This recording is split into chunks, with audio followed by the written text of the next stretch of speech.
말씀 앞에서 경외함으로 하나님 말씀 보시도록 하겠습니다. 신약 사도행전 1장 15절부터 26절 말씀입니다. 사도행전 1장 15절부터 26절 말씀입니다. 사도행전 1장 15절부터 26절까지 제아제 성경은 신약 187쪽, 188쪽에 걸쳐서 있습니다. 사도행전 1장 15절부터 26절까지 말씀입니다.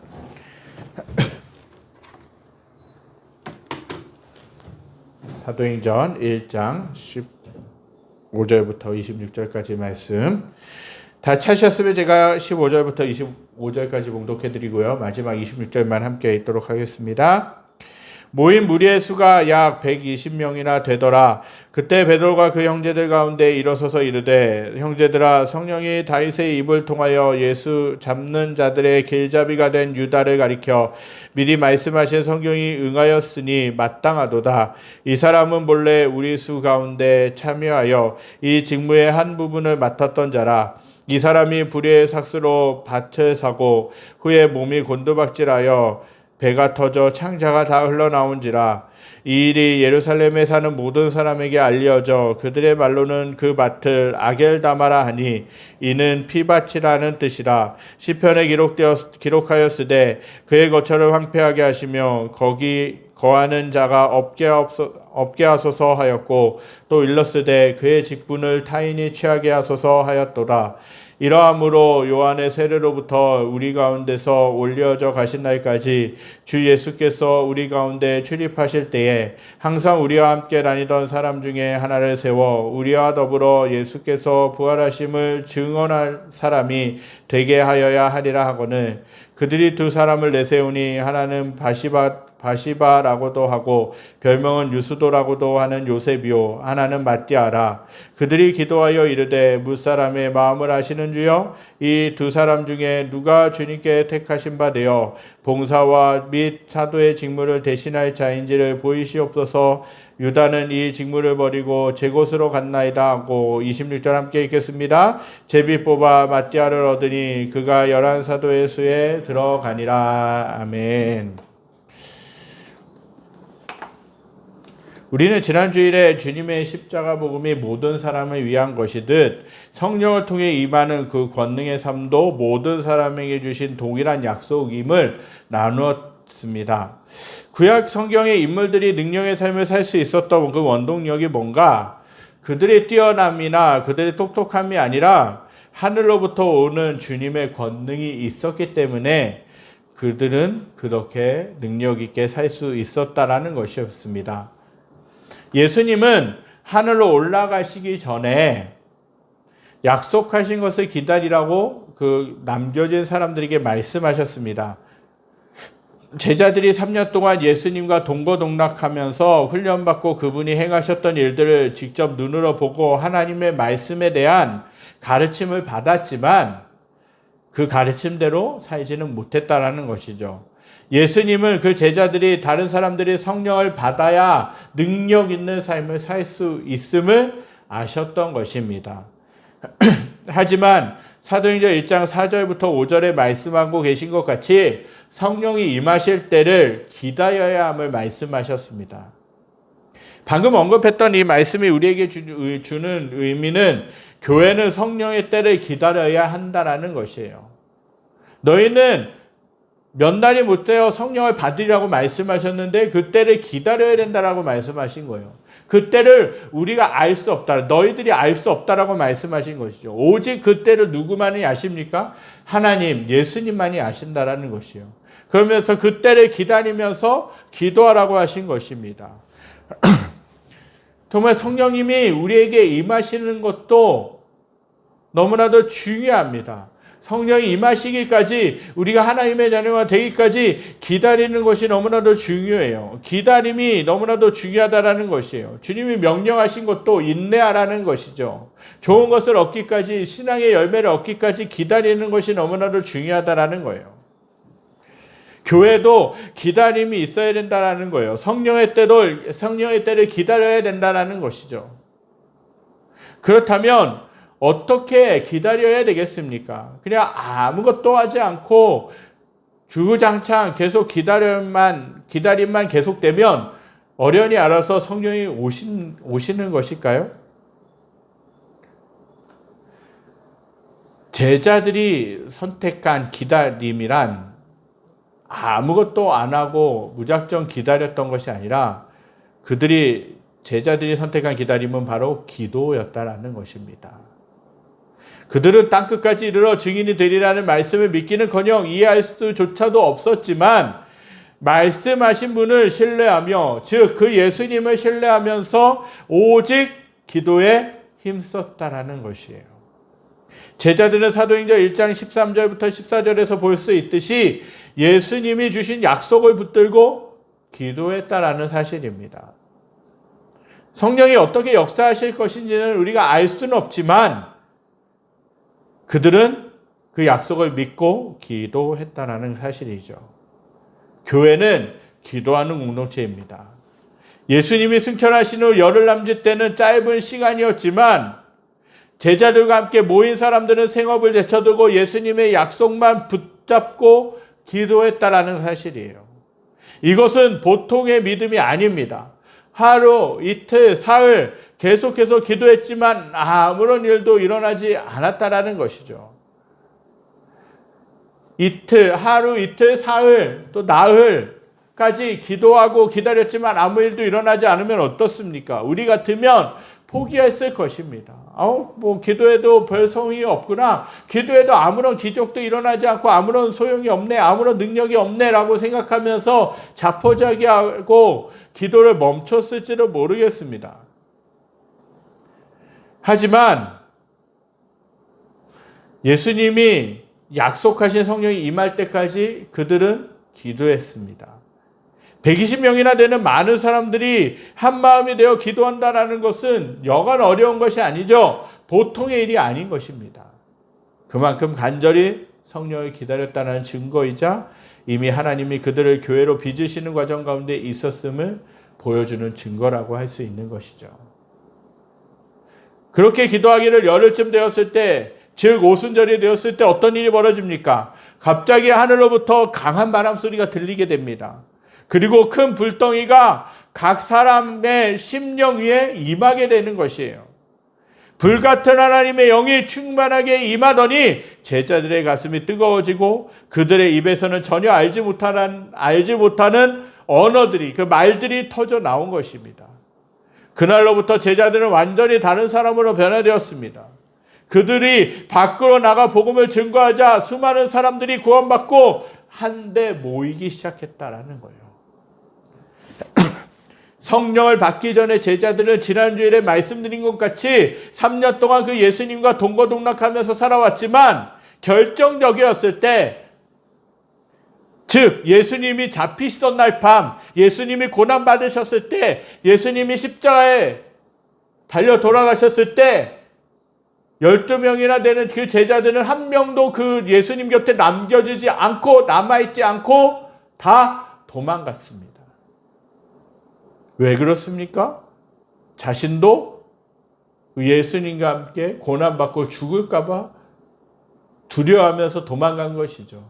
심지어는 예수님의 수석 제자였다라고 하는 그 베드로조차도 자신은 예수님과 함께 죽을지언정 절대로 그 예수님을 모른다라고 하지 않겠습니다 라고 그렇게 호언장담했지만 그 베드로조차도 예수님을 3번이나 부인하면서 도망갔다라는 것이에요.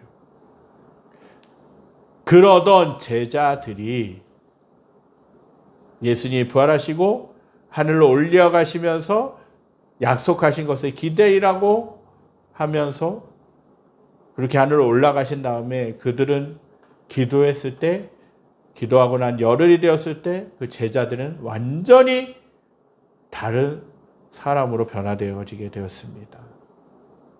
그 제자들만큼, 12제자들만큼, 가룟 유다가 죽었으니까 11제자들만큼 급격하게 비포 애프터가 분명하게 극명하게 갈리는 경우가 없었다라는 것이죠.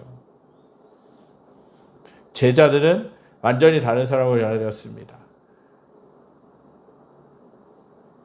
그들이 죽을까봐 두려워했지만 성령을 받고 나니까 어떤 일이 벌어집니까? 너희들이 죽인 그분이 바로 구원자, 메시아, 예수다라는 것을 3,000명, 5,000명이나 되는 그 사람들 앞에서 담대하게 죽음도 두려워하지 않고 증거하기 시작하는 것이에요. 그렇게 되니까 아까도 말씀드렸던 것처럼 구원받고 그 사람들이 회개하고 구원받고 한 곳에 모이기 시작하는 것이에요. 그러면서 교회가 시작된 것입니다. 하나님은 마가의 다락방에서 간절히 기도하던 제자들에게 어떻게 하셨습니까? 성령을 부어주셨습니다. 그들이 단순히 열심히 기도해서 성령을 받은 것이 아니라 철저하게 그분의 계획 속에서 성령을 부어주신 것이에요. 성령을 부어주시겠다라고 하신 것은 철저하게 하나님의 약속하신 것이었다라는 사실입니다. 저와 사랑하는 성도님들은 하나님이 부어주시겠다라고 약속하신 성령을 기다리며 열렬히 기도해야 될 줄 믿습니다.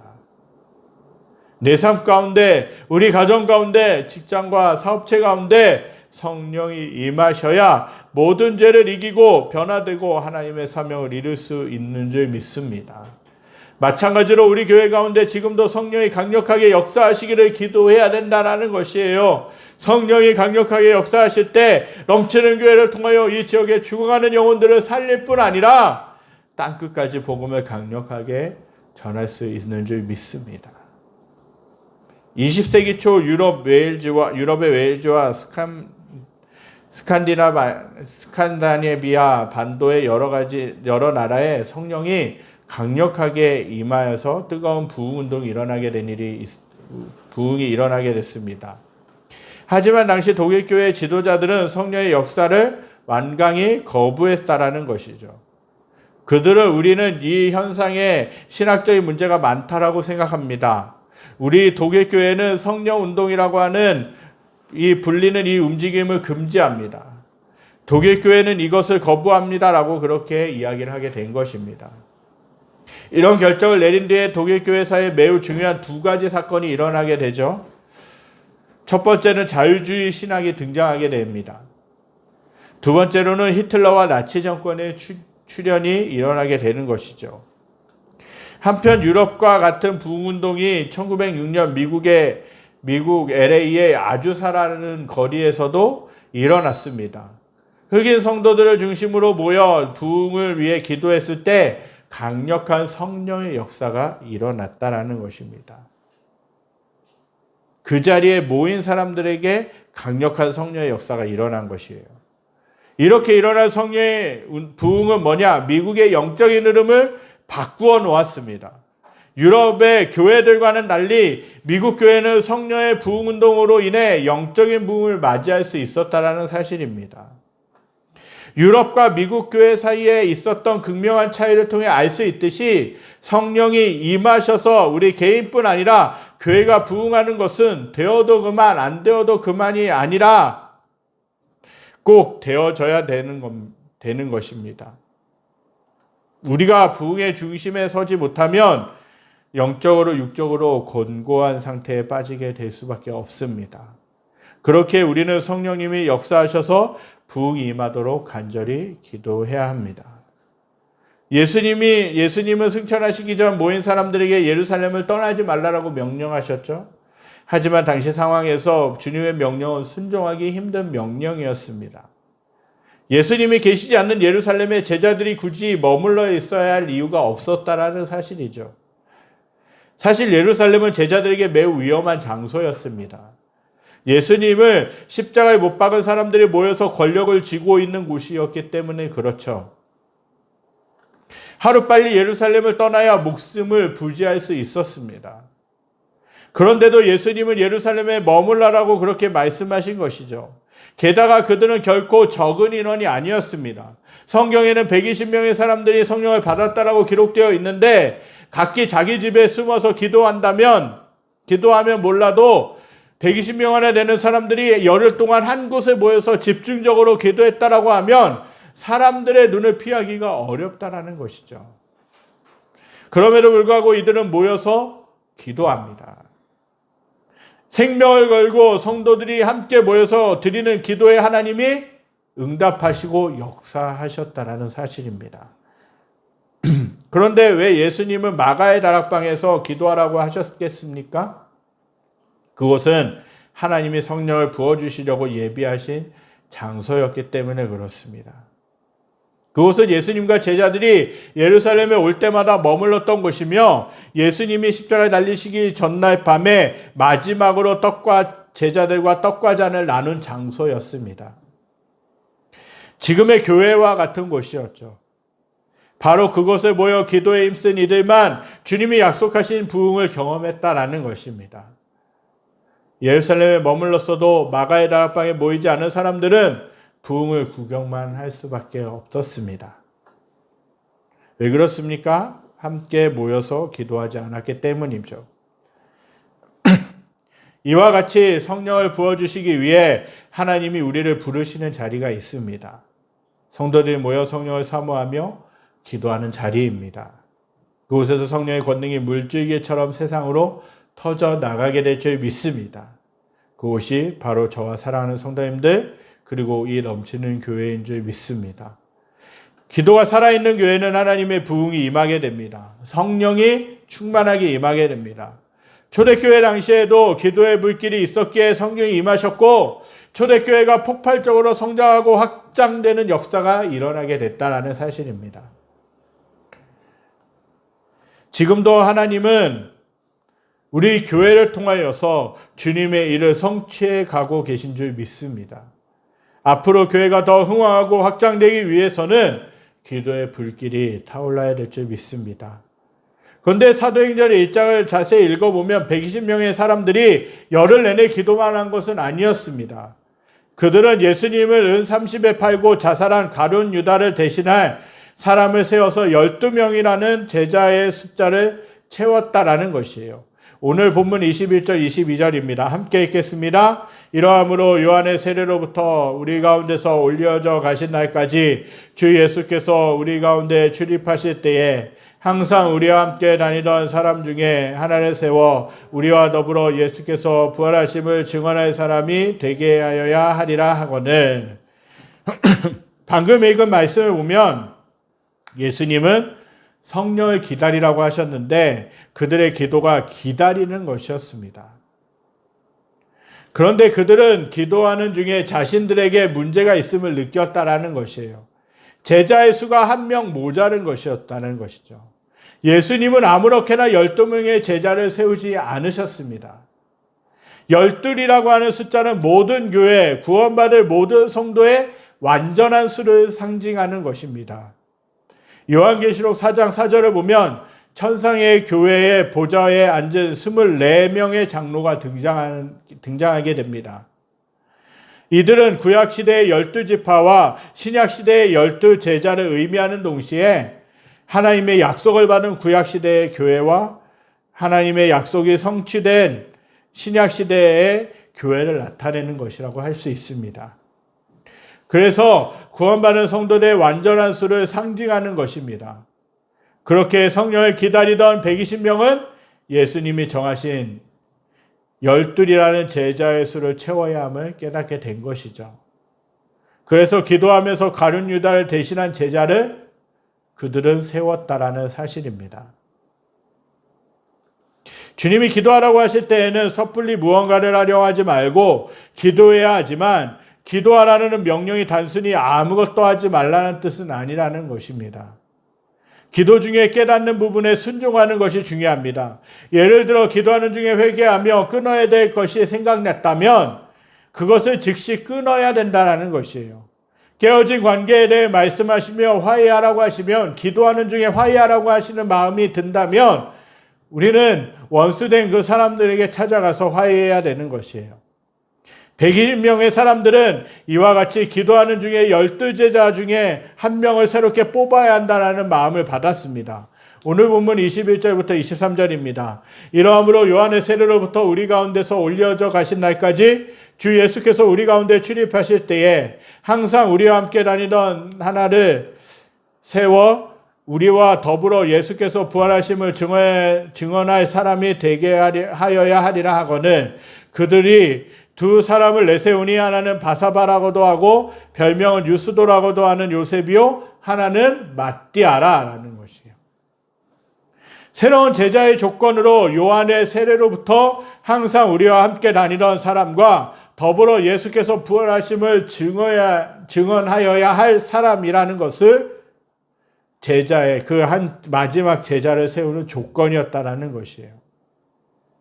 이 그 두 가지 조건에 충족하는 그 두 사람이 추천되었어요.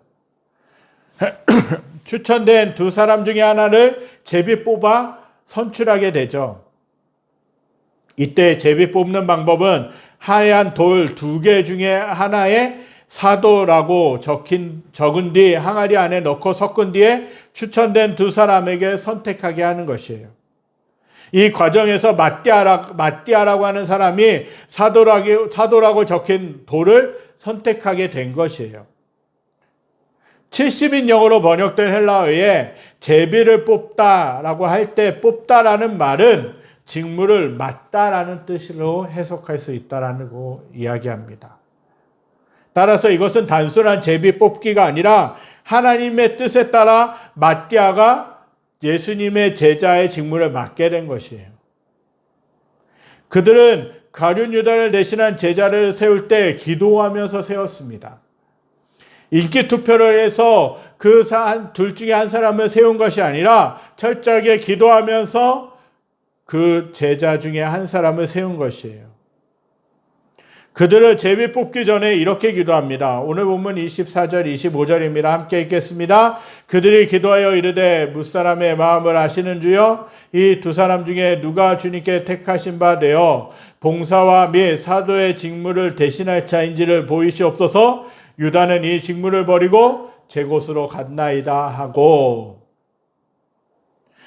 초대교회를 세울 제자들 중 한 명을 뽑으면서 그 제자들은 기도했습니다. 예수님도 12제자를 선택하실 때에 마가복음에 보면, 사복음서에 보게 되면 기도했다라는 내용이 나오게 됩니다. 이 말씀은 저와 사랑하는 성도님들에게 도전을 주고 묵직한 메시지를 주는 내용이라고 할 수 있는 것입니다. 우리가 어떤 것을 결정할 때 기도하면서 결정해야 한다는 것을 알면서도 기도하지 못할 때가 있다라는 것입니다. 나의 생각과 마음이 가는 대로 결정할 때도 많이 있습니다. 그래서 때로는 지혜롭지 못한 결정을 할 때도 있고 결정을 하고도 후회할 때도 많이 있음을 경험하게 됩니다. 여러분, 저와 여러분들이 현명한 결정을 하기 위해서는 주님 앞에 기도해야 된다는 것이에요. 내 뜻대로 내 방법대로 결정할 수 있지만, 내 생각대로 결정할 수 있지만, 그러나 정말 좀 더 지혜롭고 좀 더 현명하게 결정하기 위해서는, 선택하기 위해서는 기도하면서 결정하는 것이 중요하다는 것이에요.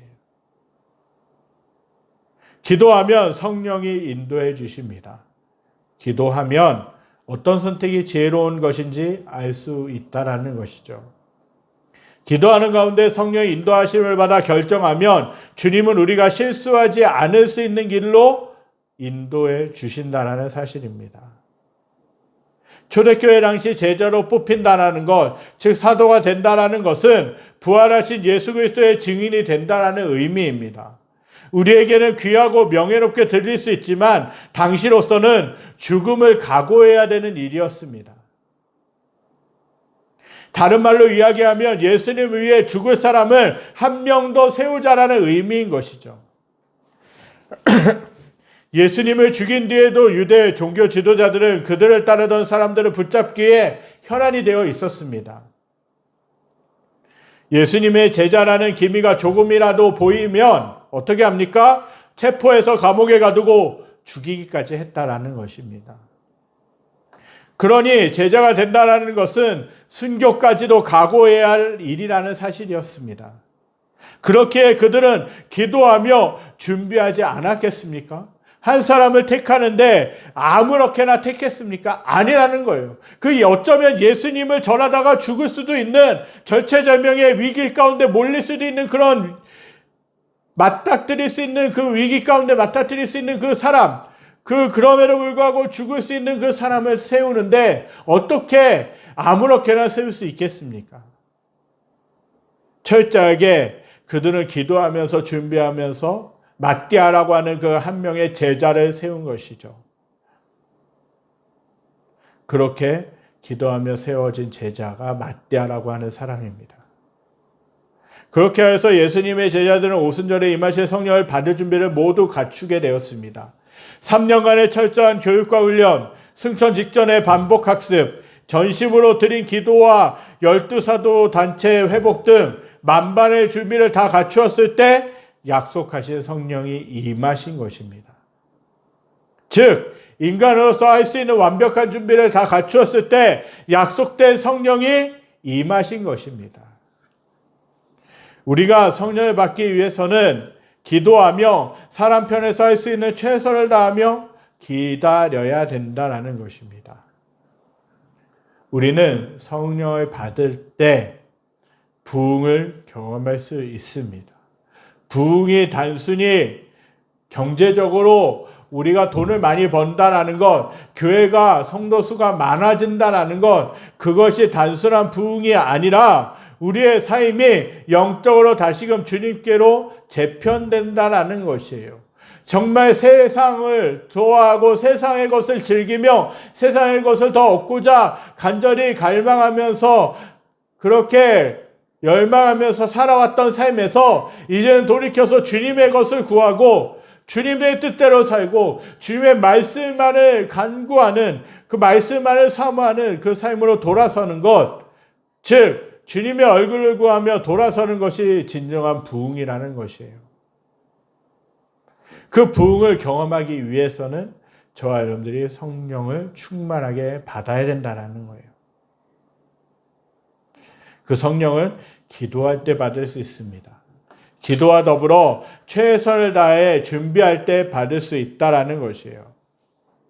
그리고 그 성령을 받아야 우리가 능력 있고 담대하게 지치지 않고 증인으로서의 삶을 살 수 있습니다. 예수님의 제자들이 성령을 받기 전에는 두려움에 사로잡혔고 죽을까 봐 예수님 곁에 남지 않고 도망갔던 제자들이었습니다. 그러나 예수님이 잡히시고 고난받으시던 날 제자들은 다 도망갔지만 예수님이 승천하시기 전 제자를 비롯한 120명의 사람들에게 부탁하신 것을 기다리면서 기도했을 때, 그 성령을 받고 났을 때 제자들은 담대하게 복음을 증거할 수 있었다라는 것이에요. 그 제자들은, 그 120명의 사람들은 예수님의 성령을 받기 전까지 철저하게 준비했다라는 것입니다. 이 모든 준비가 맞춰졌을 때 오순절에 성령이 임하신 것이죠. 그리고 마가의 다락방에 모여있는 사람들은 모두 성령을 받고 주님을 담대하게 증거하기 시작합니다.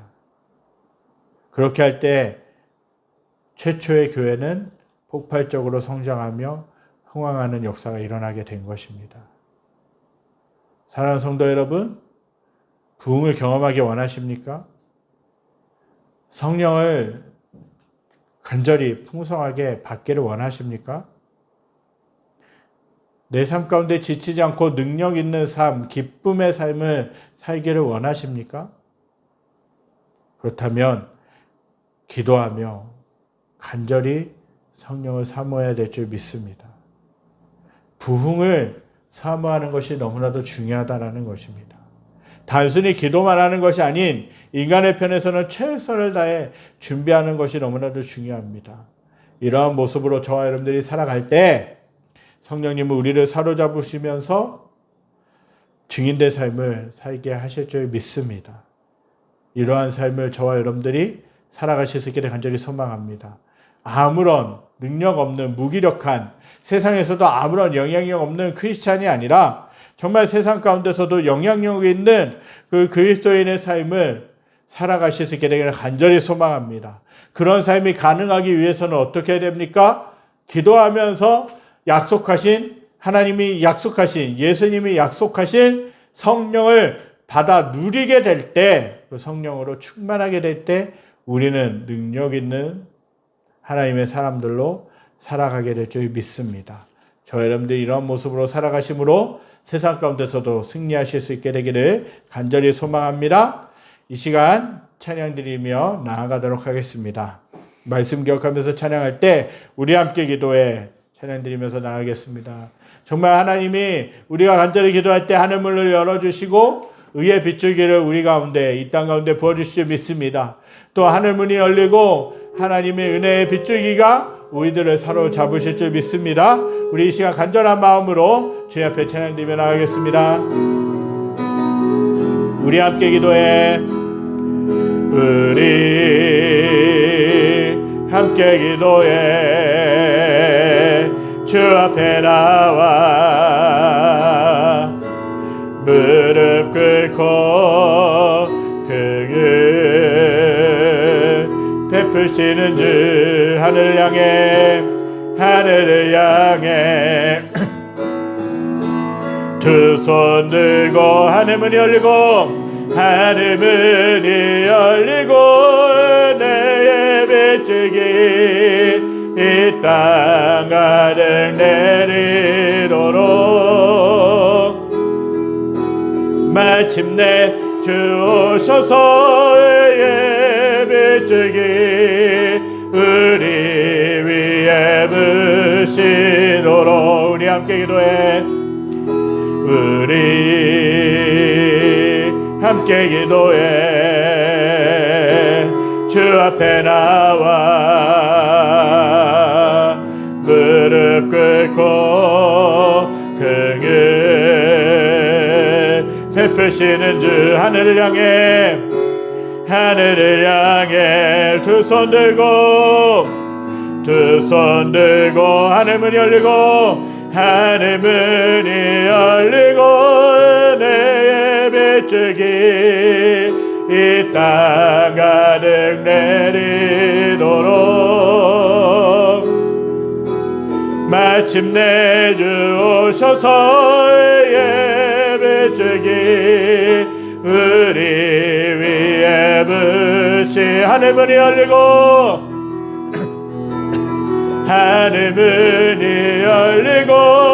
은혜의 빗줄기 이 땅 가득 내리도록 마침내 주 오셔서 의의 빗줄기 우리 위에 부시도록.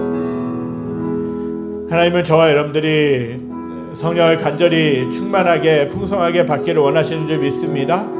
우리가 그 성령의 역사하심을 경험하기 위해서는 정말 하나님 앞에 기도함으로 나아가야 될 줄 믿습니다.